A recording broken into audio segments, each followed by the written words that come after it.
अक्षय तृतीया आखा तीज यानी वर्षी तप का पारना, इस विषय पर हम सभी के लिए एक बहुत बड़ा संदेश है।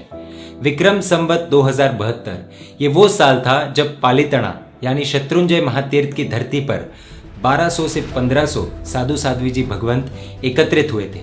उनके अलावा 8 से 10 हजार बड़े बड़े श्रावक भी वहां मौजूद थे। 18 गज के गच्छाधिपति की निश्रा में बड़ा सम्मेलन संपन्न हुआ और उस सम्मेलन में अनेक निर्णय ले लिए गए थे। 18 गच्छाधिपतियों ने मिलकर जिन शासन के अनेक प्रश्नों का हल करने के लिए और पूरे संघ को मार्गदर्शन देने के लिए प्रवर समिति नाम की एक सर्वोच्च समिति बनाई। उसमें 5 गच्छाधिपतियों को प्रतिनिधि के रूप में नियुक्त किया गया और वो प्रवर समिति हमें जैन संघ को अवसर अवसर पर मार्गदर्शन देती आई है।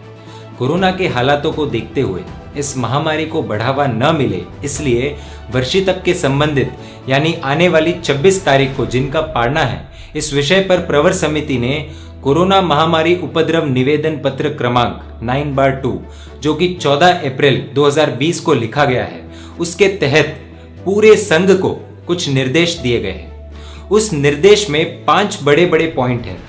पहला, घर पर ही शत्रुंजय भगवान के फोटो या प्रतिमा के सामने दर्शन एवं पूजा के लिए खड़े रहकर वासक्षेप, दीप, धूप पूजा करनी है। यह हुई हमारी द्रव्य पूजा। दूसरा, भाव पूजा के लिए 5 चैत्य वंदन अथवा भाव यात्रा की जा सकती है। तीसरा, जहाँ गन्ने के जूस की प्राप्ति नहीं हो वहाँ नींबू बिना के गुड़ या शक्कर के पानी से पारना किया जा सकता है। चौथा, जहाँ पारना हो वहाँ बिल्कुल भी भीड़ इकट्ठी नहीं करनी है।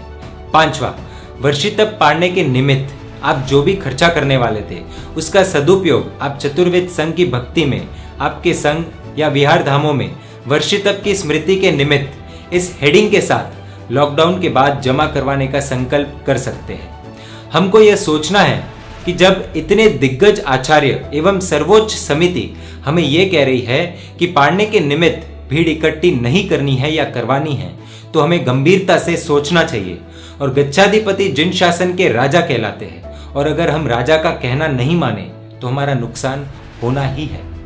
देश भर में जो प्रवृत्तियां चल रही है वो हम सब देख रहे हैं। जो भी देश के खिलाफ जाता है उनकी किस तरह से निंदा होती है, उसका एक अंग हम न बने, ये ध्यान रखने जैसा है।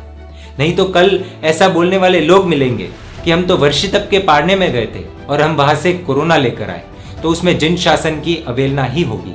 इसलिए निर्णय हमें करना है कि हम देश के और जैनाचार्यों के रूल्स फॉलो करें या खुद के हिसाब से चलें।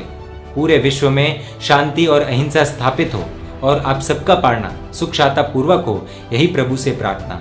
जैन मीडिया से जुड़ने के लिए आप हमारा YouTube चैनल सब्सक्राइब कर बेल आइकन प्रेस कर सकते हैं। परमात्मा की आज्ञा विरुद्ध कुछ भी कहा हो तो मिच्छामि दुक्कडम। जय जिन शासन, जय आदिनाथ।